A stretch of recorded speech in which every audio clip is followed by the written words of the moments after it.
সূরা ইখলাস কখন পাঠ করলে সাথে সাথে ফলাফল পাবেন?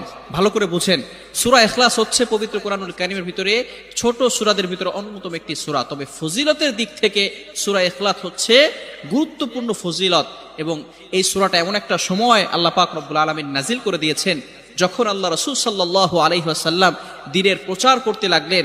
এমন সময় আল্লাহ পাক রব্বুল আলামিন এক আল্লাহর দাওয়াত দিতে লাগলেন।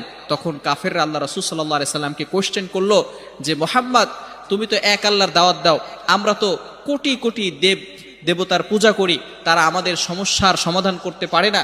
তুমি যে আল্লাহর দাওয়াত দাও সেই আল্লাহ কয়জন এবং সেই আল্লাহর সন্তান আছে কিনা?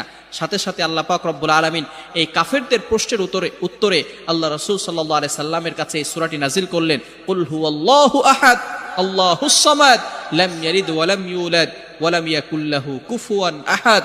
আল্লাহ পাক রব্বুল আলামিন এক, অদ্বিতীয়, এবং আল্লাহ পাক